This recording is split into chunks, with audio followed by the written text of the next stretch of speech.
आणीबाणीच्या वेळी हातामध्ये सुरक्षेसाठी एखादे अस्त्र असते तर निदान त्या शत्रूवर प्रतिहल्ला तरी करता आला असता. पण ही केवळ जर तरची गोष्ट होती.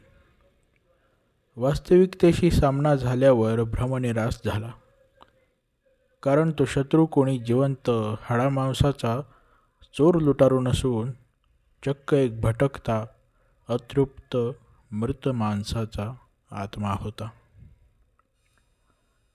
त्याच्या शक्तीला कितपत मर्यादा असतील, तो किती शारीरिक हानी पोहोचवू शकतो, अशा शत्रूवर वार करणे म्हणजे नक्कीच मूर्खपणाचे लक्षण होते. तो समोर आला तर आपसुकच पिछेहाट होणार. मग त्यापासून सुरक्षा कशी मिळवायची? अर्थातच ढाल हवी, बचाव हवा. उर्मिलाला आपल्या पाठीशी घेऊन स्वतः गौतम तिची ढाल बनून उभा होता. त्या दारापलीकडून जे काही येईल त्याला निधड्या छातीने सामोरे जायला तो तयार होता. उजव्या हाताला गुडघ्या शेजारी टीपॉईटवर मेणबत्ती जळत होती. तशीच एक मेणबत्ती सोफ्याच्या पाठीमागे खिडकीत ठेवली होती. तर डाव्या हाताला किचनच्या पडद्यापलीकडे ओट्यावर आणखी एक मेणबत्ती जळून निम्मी झाली होती. उर्मिला, घाबरू नकोस, मी आहे तुझ्यासोबत.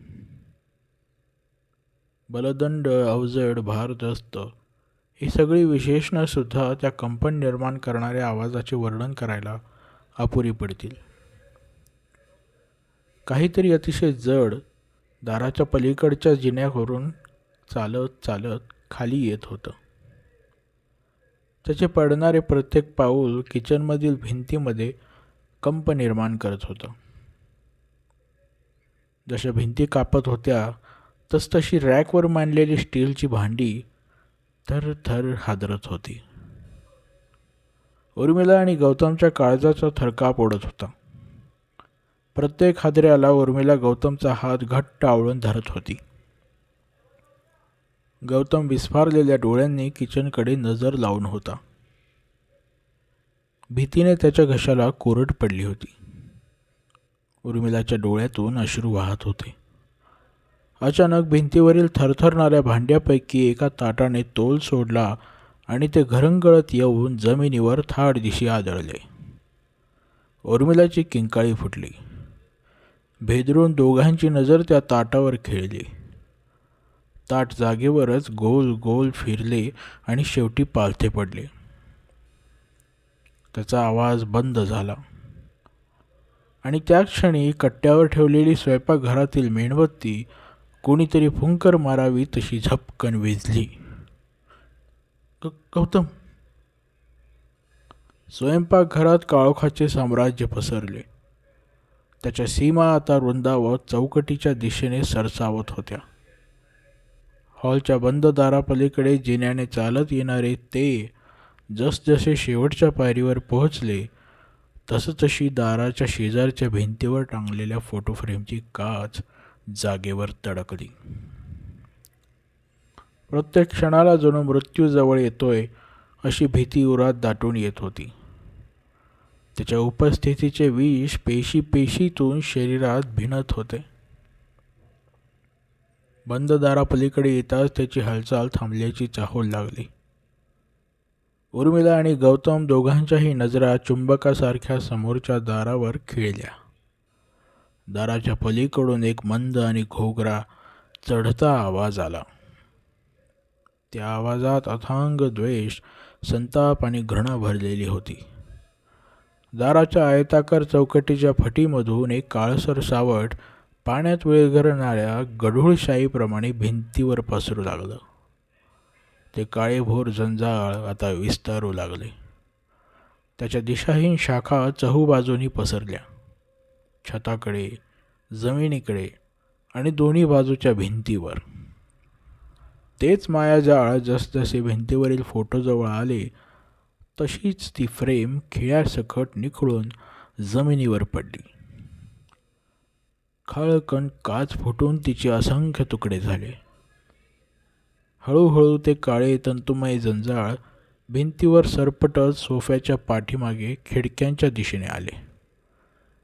तिथे खिडकीत एक मेणबत्ती जळत होती. ते जंजाळ मेणबत्तीजवळ पोहोचताच क्षणभर तिथे एक सूक्ष्म संघर्ष पाहायला मिळाला. प्रकाशाचा स्रोत म्हणून आपल्यावर ठेवलेला या दोन माणसांचा विश्वास डगमगू न देता तिवलीशी मेणबत्ती त्या अंधकाराशी लढता लढता झपकन मालावली. उरली अखेरची एकच मेणबत्ती, टीपॉयवरची. त्याही मेणबत्तीचा काय परिणाम होणार हे गौतमला कळून चुकले.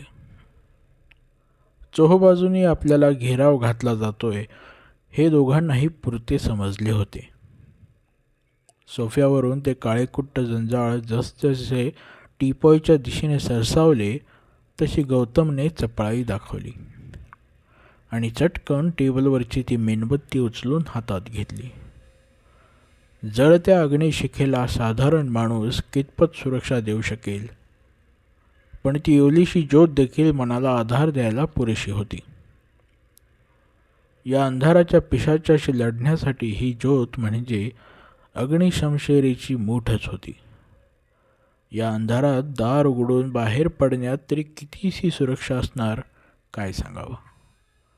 त्याला सुद्धा तेच हवं असेल तर बाहेरील अंधारात तो कुठूनही आणि कसाही वार करू शकला असता. ऐनवेळी सुलभाजीचे शब्द आठवून विचार सुन्न झाले.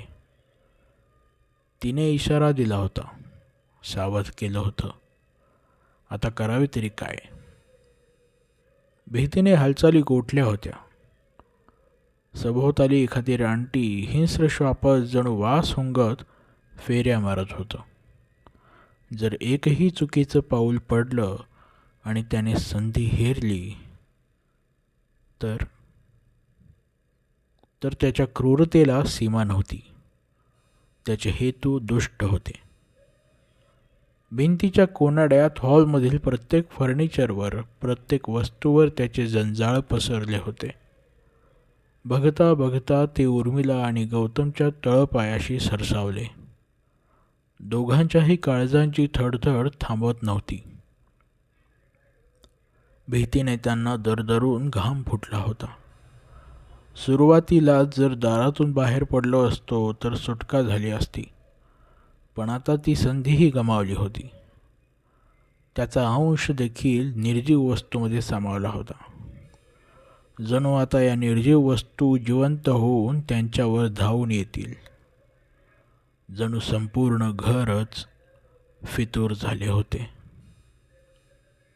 अचानक डाव्या बाजूच्या स्वयंपाकघराच्या चौकटीमधून हवेची एक मंद झुळूक आली आणि अंगावरचा काटा उभा राहिला. हाडे गोठवणारा, दुर्गंधीयुक्त, जहरी गारवा. गौतम आणि उर्मिलाला एका तिसऱ्याच उपस्थितीची चाहूल लागली. त्याच्यासाठी या दगडविटाच्या भिंती कसला अडथळा ठरणार. जो जिवंत माणसाच्या शरीरात प्रवेश करू शकतो त्याच्यासाठी या निर्जीव गोष्टी काय आहेत. तो केव्हाचाच पडद्यापलीकडे उभा राहिला असेल. एक काळसर आकृती चालत येऊन कट्ट्याच्या समोर उभी राहिली. तिचे लाल भडक निखाऱ्यासारखे डोळे अंधारात चमकले. गौतम चक्क पावले दोन मागे सरकला. त्या घुटमळत्या आकृतीने पडद्यापलीकडून आपली मान विचित्र विकृतपणे फिरवली. घशातून भयंकर भसाडा आवाज काढला आणि हाक मारली, उर्मे, झालो. तोच अत्यंत वेगाने ते ध्यान पडद्याच्या दिशेने धावले. उर्मिलाने गौतमच्या खांद्यावर आपला चेहरा लपवला. जीवाच्या आकांताने तिची किंकाळी फुटली.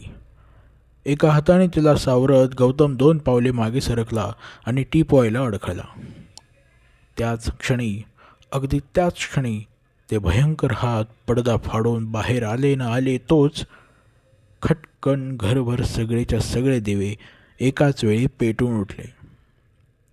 उर्मिलाने आपला चेहरा गौतमच्या खांद्यावर लपवलाच होता. गौतमचा तोल जाणार तितक्याच वेळ मंदावला. सर्व काही स्तब्ध झाले. फाटलेला पडदा गौतमच्या चेहऱ्याच्या इंचवर जवळ येऊन पुन्हा हळूवार खाली गेला. पडद्याच्या मधोमध चीरफाड झाली होती. उर्मिलाने धाडकन आपले अंग खाली सोडून दिले. ती पुरती बेशुद्ध झाली होती. उर्मिला, उर्मिला, काय होतंय तुला?